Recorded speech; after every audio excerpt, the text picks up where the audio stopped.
Green State Eco Bounty News, Episode 23, the news with a tinge of mutiny. Thanks for joining us.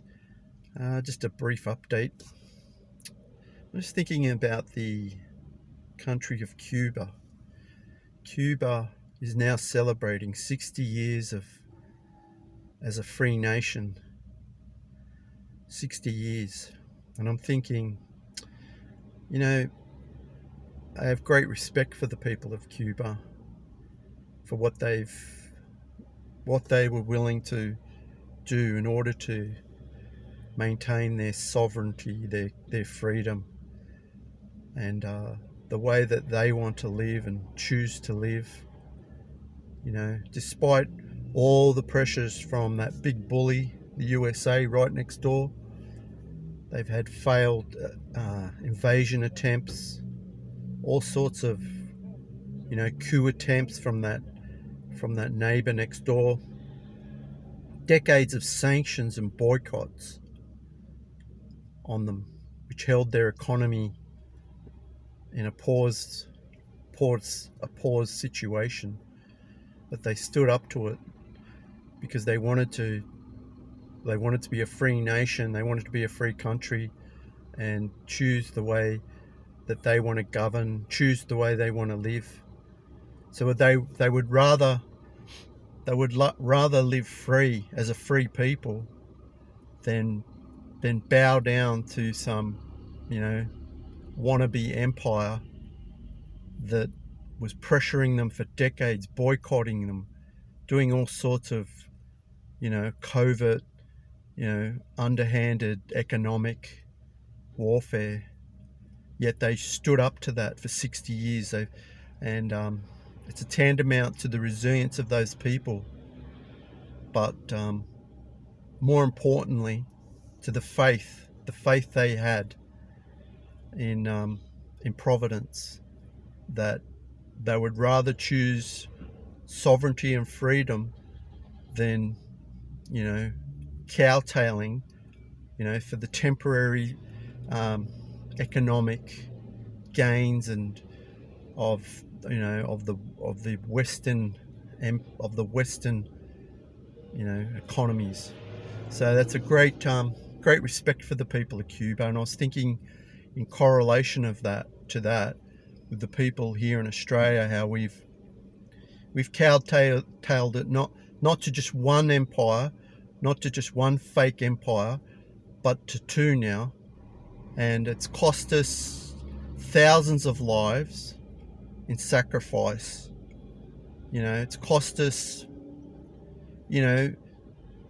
we've sacrificed our own sort of cultural virtues and adopted these other cultures just for the sake of some temporary,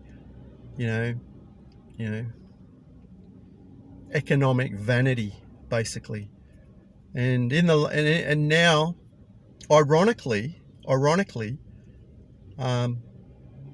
this is the irony of it all, that victims of the 9/11 attack on September 11th, 2001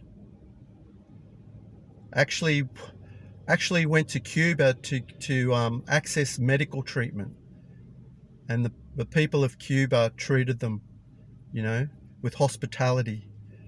So what a great nation! What a great testimony to the faith of those people, how they stood up for their freedom.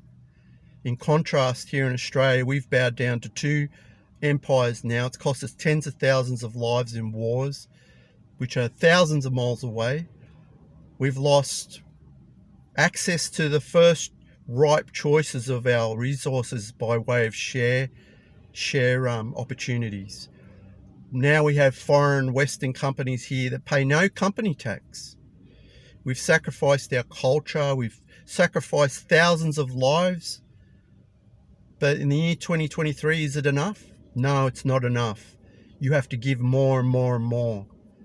And the real victims are going to be the young people of this country, the young people of Australia who are left out of the Western economic model. They're left out of having an opportunity for a house. They're left out of the opportunity to own land. And this is all because we want to bow down to these other countries. In contrast to Cuba, this little country who stood up for its freedom, stood up for its rights, in the way of all these economic boycotts and sanctions for decades. And it's a testimony to their faith that Providence has favoured them, in contrast to Australia. So what am I trying to say? I think we need to have a really good look at where we're going and who our friends are.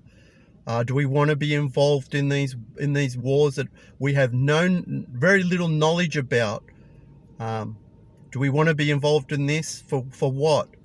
You know, we're losing everything because because of our lack of faith. Basically, that's what it is, a lack of faith.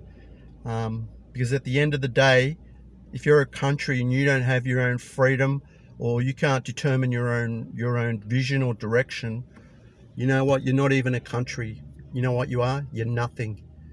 So this is just a message for my fellow Australians to think about the policies of these kinds of leaders that we have.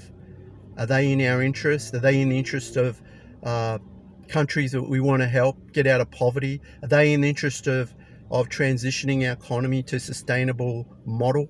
Are they in our interests? We need to ask a good question. We need to ask ourselves and look at ourselves closely with those questions in mind.